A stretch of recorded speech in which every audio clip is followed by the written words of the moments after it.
Hi friends, good morning. Welcome to me garden. எல்லோரும் எப்படி இருக்கிறீங்க? நான் கடவுள் கிருபையில் நல்லா இருக்கேங்க. நீங்களும் கடவுள் கிருபையில் நல்லா இருப்பீங்க நம்புகிறேன் ஃப்ரெண்ட்ஸ். உங்களுக்காக நான் வேண்டிக்கிறேன் ஃப்ரெண்ட்ஸ். நிறைய நாள் இந்த மாதிரி வேர்க்கடலை செடியை பார்த்து ஏக்கப்பட்ட நாட்கள் நிறைய இருக்குது. பஸ்லலாம் ட்ராவல் பண்ணும்போது இந்த தோட்டங்கள்லாம் வேர்க்கடலை பயிரிட்டிருப்பாங்க தெரியுமா?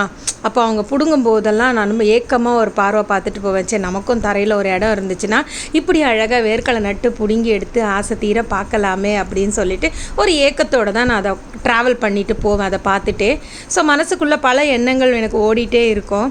ஆனால் கடவுள் நீ ஏன் வருத்தப்படுற, நீ வருத்தப்படாத, உன்னோட ஆசையை நான் நிறைவேற்றுறேன் அப்படின்னு சொல்லிட்டு ஸோ எனக்காக ஒரு குட்டி ஃபார்மை கொடுத்தாங்க. ஸோ அந்த ஃபார்ம் ஹவுஸில் நான் ஃபஸ்ட்டு விதைச்சது என்னன்னு கேட்டிங்கன்னா வேர்க்கடலை தாங்க. பொதுவாக சொல்லுவாங்க மண் மலடாக இருக்கிற மண்ணாக இருந்தால் அதில் வேர்க்கடலை விதைச்சோன்னா அந்த மண் செரிமானம் ஊட்டப்பட்டு நல்ல தரமாக இருக்கும்னு சொல்லுவாங்க. அதுக்காக நான் நிறைய வேர்க்கடலை நட்டேன். ஆனால் கொக்கோ அவள் விளையாட்டை பண்ணி அவள் மிதித்து ஓடி ஆடி குதிச்சு கிளறி கிடைச்ச மீதி ஒரு 6 செடி தாங்க. அந்த 6 செடியிலும் இப்போ என் கை ஃபுல்லாக கொத்தா பிடுங்கி வச்சு பார்க்க என்னைக்கு நான் ஒரு ஃபீல் பண்ணேன் தெரியுமா? ஐயோ, என்னால் முடியலையே அப்படின்னு சொல்லிட்டு ஒரு விஷயத்துக்காக நான் ஃபீல் பண்ணவன். அந்த ஒரு ஏக்கம் இன்றைக்கி நினைவானதை நினச்சி எனக்கு ரொம்பவே ஹாப்பிங்க. இது போகிறோங்க எனக்கு வாழ்க்கையில். இதை விட வேறு என்ன சந்தோஷம் வேணும்? கடவுள்கிட்ட நான் சொல்லிகிட்ருக்கேன், எனக்கு இது போகிறோம் கடவுளே, தேங்க் காடு. என்ன சொல்லுவேன், வேண்டியது இருக்குது. எங்கள் அம்மா கிட்ட நான் அடிக்கடி சொல்கிற ஒரு விஷயம் என்னென்னா வேண்டியது இருக்குது அப்படின்னு சொல்லுவேன். மன நிறைவாக இருக்குது. அதாவது ஒரு கைப்பிடி தாங்க நான் பிடுங்கி வச்சுருக்கிறேன். ஆனால் அந்த ஒரு கைப்பிடிலேயும் 1000 மூட்டை அறுவடை பண்ண சந்தோஷம் எனக்கு. ஸோ இதில் சில விதைகள் முளைச்சிருச்சு.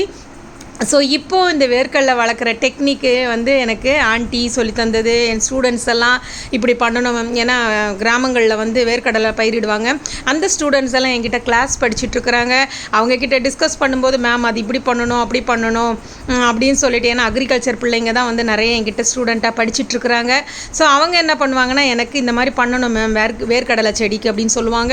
நான் அந்த மாதிரி ஃபாலோ பண்ணி எனக்கு இந்த 6 செடியில் ஒரு பிளேட்டு ஃபுல்லாக எனக்கு வேர்க்கடலை கிடச்சிதுங்க. ரொம்ப சந்தோஷமாக இருந்தது, ஹாப்பியாக இருந்தது. அதை வேக வச்சு மழை வேற பெஞ்சிட்டு இருந்ததா, ஈவினிங் அதை வேக வச்சு சாப்பிடும்போது உண்மையாக எனக்கு அப்படியே ஒரு எப்படி சொல்கிறது, சொர்க்கத்தில் இருந்த மாதிரி இருந்ததுங்க. என்னால் அந்த சந்தோஷத்தை எப்படி எக்ஸ்ப்ரெஸ் அந்த வெளியில் சொல்கிறதுனே எனக்கு தெரியலை.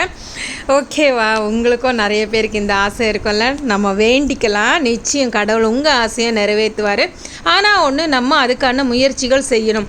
அந்த முயற்சிகள் செய்யும்போது நமக்கு நிறைய ஸ்ட்ரகிள் வருங்க, நிறைய எதிர்ப்பு வரும், நிறைய நெகட்டிவ் கமெண்ட்ஸ் வரும், நிறைய வரும். இதெல்லாம் நம்ம ஃபேஸ் பண்ணிவிட்டு கோத்ரூ பண்ணி நம்மளோட டார்கெட்டை அச்சீவ் பண்ணுறதுலே நம்ம இருக்கணும். அப்போ தான் நமக்கான கோலை நம்ம அடைய முடியும். நான் இந்த இடத்துல அதாவது ஃபார்மிங் பண்ணுறதுக்கு நான் நிறைய ஸ்ட்ரகிள் அனுபவிச்சிருக்கிறேங்க.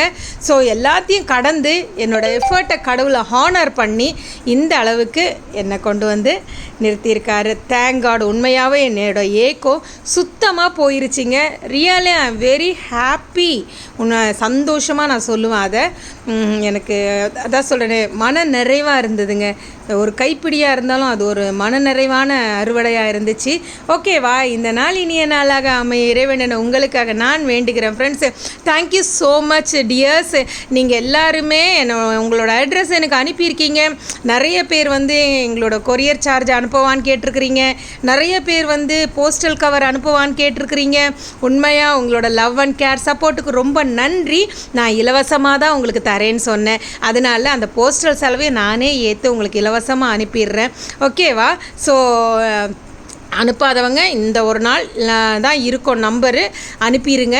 அதுக்கு நாளைக்கு நான் என் நம்பரை நான் எடுத்துடுவேன். ஆல்ரெடி 450 பேர் வந்துட்டாங்க. நம்மக்கிட்ட கொஞ்சம் தான் விதை இருக்குது. ஸோ இருக்கிறத அத்தனை பேருக்கும் ஷேர் பண்ணி கொடுக்கணும். Have a nice day and take care and by.